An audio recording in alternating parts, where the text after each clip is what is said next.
office in January, and soon after coming into office, I met with the District Attorney Brett Ligon, and we talked about the number of outstanding felony warrants in Montgomery County. I believe it was somewhere around 2,700 existed, outstanding warrants.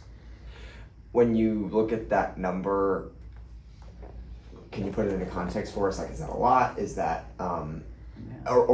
or even more specifically, like if you have that number of people who are wanted for possibly violent things, who are not in custody or haven't been through the court process, I mean, I'm sure that's maybe a bit of a danger issue. Yeah, I'd be concerned about it. We live in a relatively safe community, and the Sheriff's Office houses warrants for all county agencies. The police departments, the constables, the school districts, all those folks that might issue warrants. So being a keeper of the warrants in the county, when you see you have 2,700 unserved felony warrants, it's concerning. I would tell you that any number of outstanding warrants that poses a threat to the county concerns me. Do you know what the number is today? I have not looked it back up. Okay, that's fine. Hopefully we're chipping away at it, and because of this task force, we're able to reduce the number of warrants. I can tell you the last time I checked with just the folks that we have housed here at our office with our SWAT team that are part of the Marshals Task Force, that I believe they arrested 73 of the most wanted felons in Montgomery County. As soon after coming to office, they chip away at it weekly. When you saw that number, how did you kind of prioritize addressing that? Well, I worked with my chief and the captain that oversee that unit just to let them know that it would be a priority of mine to serve the unserved warrants in the community and bring them offenders to the courts so they can answer for their crimes. Did that require any sort of like restructuring of kind of resources or duties at that point? I would say that it just put a little bit more pressure on the guys to get out and serve those warrants. They always had the mission. Every deputy at the Montgomery County Sheriff's Office should be serving warrants to some extent, whether they come into contact with those folks through traffic stops or by nature of calls or just suspicious persons. However they come in contact with something, we should routinely be checking those folks for warrants. So nothing really had to change to start cracking away at that number? I think just giving folks the mission, letting them know what the expectations were, and give them the freedom to do their job. As we kind of saw today, it takes time. It's not like you just go out and the person is right in their apartment or right in where their last address was. I mean, right. I don't know that people at home necessarily sit and think about how long it may take to get someone who's out on one of these warrants. Can you just kind of talk about the work that goes into it?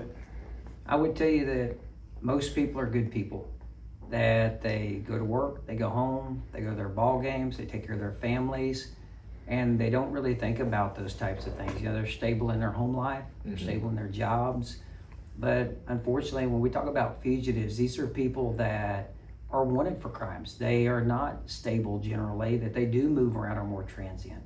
So when you go to look for folks that don't want to be caught, that don't have a stable work history, don't have a stable home life, that the challenges are a lot taller, right? To try to find those folks and bring them in. When you have the opportunity to have the marshals here and these extra resources, I guess how does that change the way, it seems like there's been a lot of numbers at least that they've been able to get this week, but how does it just help? I'll tell you that, so my unofficial motto for the Sheriff's Office is we're better together.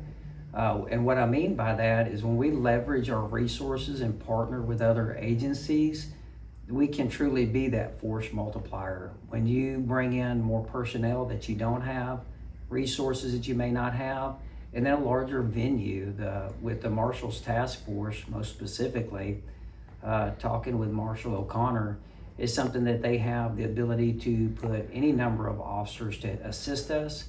Also taking into consideration the state police, Texas Department of Public Safety and their Criminal Investigations Division that we work with on a regular basis to help us do our jobs.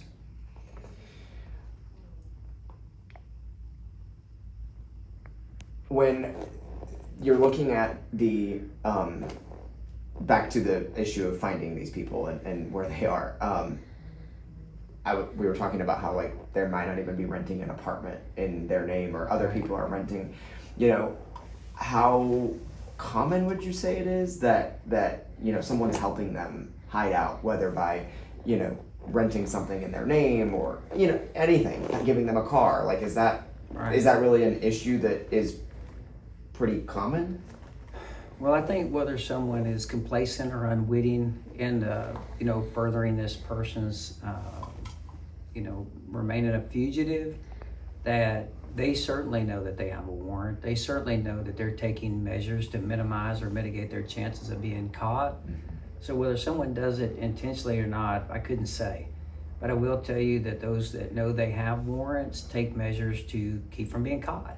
It's something that I'm sure they think about on a, you know, consistent basis. Are they going to get caught today? Is today the day that they'll be arrested? And they constantly look over their shoulder for those officers that might be executing those warrants. And I would tell them to be worried about it, that we are seeking you out. If you have a warrant for your arrest, the Montgomery County Sheriff's Office and the U.S. Marshals and state police that we work with are looking to serve them warrants daily to hold those people accountable. The Harris County Sheriff's Office, I think in recent years, has created like a specific team that goes after warrants. You know, is it VCAT, or I don't know the exact Their acronym. team. Viper, yeah. They don't have I don't know. Is that what the one that does the warrants? Yeah. I mean, based on kind of the numbers here, and is that ever something that you think is necessary? I wouldn't say that we need to continue to duplicate things. Working with the marshals, we have a very long-standing relationship with them. We leverage technology. We use our real-time crime center and our analysts to try to locate these people and to try to ensure that we're doing everything we can to bring them fugitives to justice. Do you have anything? Anything? Anything that you want to add? I mean, I know we'll get more later, but just for now, if there's anything that you think that I missed or that you would like to add right now. The only thing that I would add is that I would like to thank Marshal O'Connor, Freeman Martin with the Texas Department of Public Safety, and all our community partners in law enforcement and the community as a whole for an interest in public safety and for supporting us while we do our job, and to thank the men and women of the Montgomery County Sheriff's Office for the job that they do every day.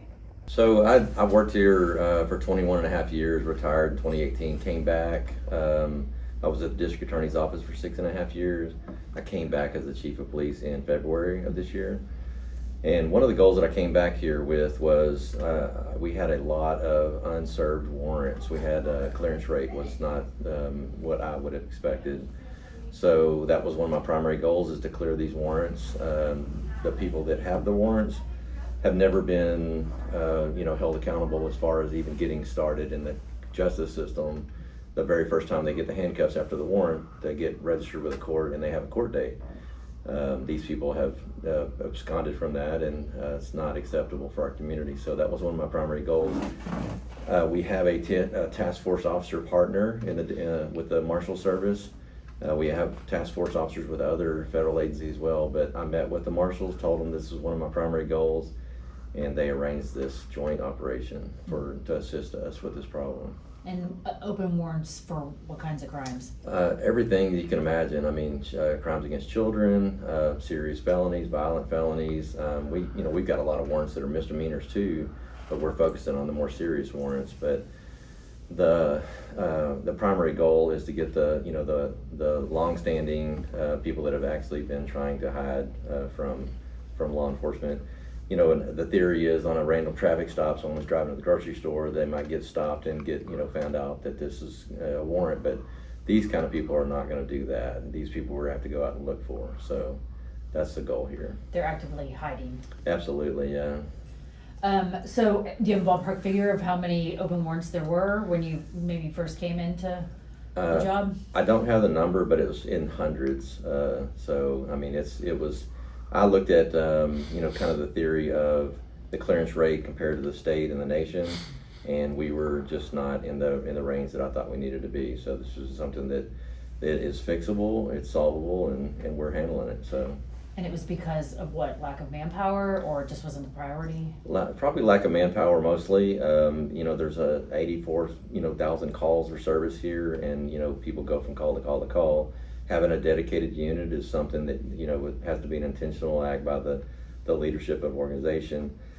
My goal after this is we have a very well trained SWAT team, but we also have units within our department inside of our criminal investigations division.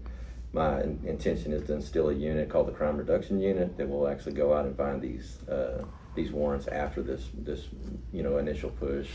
Well, of course, we'll remain part of the task force with the marshals, and they do this on a daily basis. This is just a special push. So.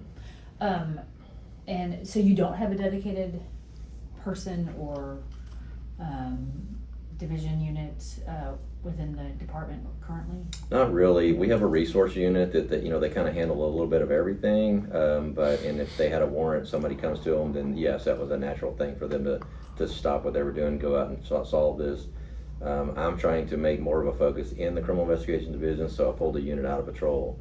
We're instilling it specifically in there with a supervisor, sergeant over them, that will actually, this will be one of their primary goals, to take a warrant directly from a detective. A detective works the case up, they come to resolution, they submit it to the district attorney's office, it goes through the intake division up to the court, the judge reviews it, if they agree that it's a warrant, they sign it, goes to the district clerk's office, and then it goes and gets filed somewhere. We need to be involved in that whole process of when it actually gets filed. Then we go serve it freshly, and don't. The biggest concern is, number one, the victim deserves justice. They have an expectation that the person that did the crime that we've worked the case on, they'll be held accountable. The district attorney's office is very, very capable, professional organization here in Montgomery County, of handling that part. But we have to get them in the court system for them to have that opportunity.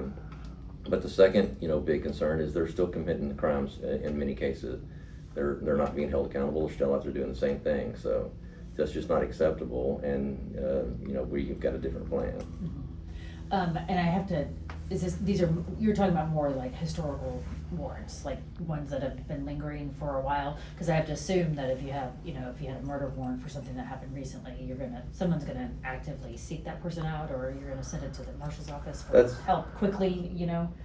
That's true, but there are unserved murder warrants. I mean, we have cases that are very high profile that we have not been able to hold the people accountable, and some people are very actively hiding, have gone to other countries and such. But that's where the marshals has the long arms, and they can reach out and touch someone in other continents. So this task force and the collaboration between agencies, very important.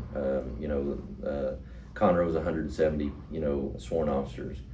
The collaboration between every agency, the 24 agencies that exist in Montgomery County, it's important to me. It's important to the other leaders in the community. But reaching out to the feds and then reaching out to the world. They even have connections to Interpol now. So it's a big deal.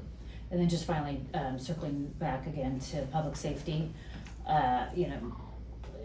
if we go out and see one person be arrested, or maybe two today, does that translate into a safer Conroe area? Absolutely. That one arrest that you witnessed today is going to be one victim that's going to have justice, delivered to them.